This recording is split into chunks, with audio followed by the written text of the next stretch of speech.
News 27 Tamil செய்திகள் வாசிப்பது உங்கள் பிரியா. நிலக்கோட்டையில் இந்து முன்னணி சார்பாக நடைபெற்ற விநாயகர் சதுர்த்தி ஊர்வலம். திண்டுக்கல் மாவட்டம் நிலக்கோட்டையில் விநாயகர் சதுர்த்தியை முன்னிட்டு இந்து முன்னணி சார்பாக விநாயகர் ஊர்வலம் நடைபெற்றது. இதில் பாஜக மாவட்ட செயலாளர் பாஸ்கரன் தலைமையில் நடைபெற்ற இவ்விழாவில் இந்து முன்னணி மாநில பொறுப்பாளர் குற்றாலநாதன் கலந்து கொண்டு எழுச்சி உரையாற்றினார்.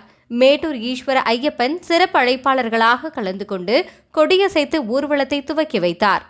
இந்த விநாயகர் சதுர்த்தி ஊர்வலத்தில் நிலக்கோட்டையை சுற்றியுள்ள பல்வேறு ஊர்களில் இருந்து விநாயகர் சிலைகள் ஊர்வலமாக எடுத்து வரப்பட்டு பின்பு அணைப்பட்டிக்கு ஆற்றில் கரைப்பதற்காக எடுத்து சென்றனர்.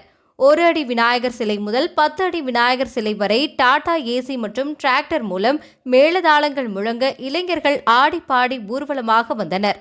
சுமார் 200க்கும் மேற்பட்ட விநாயகர் சிலைகளுடன் இளைஞர்கள், பெரியவர்கள், பெண்கள் என சுமார் 1000த்திற்கும் மேற்பட்டோர் கலந்து கொண்டனர். நிலக்கோட்டை காவல் துணை கண்காணிப்பாளர் மேற்பார்வையில் நிலக்கோட்டை காவல் ஆய்வாளர் சத்யபிரபா தலைமையிலான காவல்துறையினர் பாதுகாப்பு பணியில் ஈடுபட்டனர்.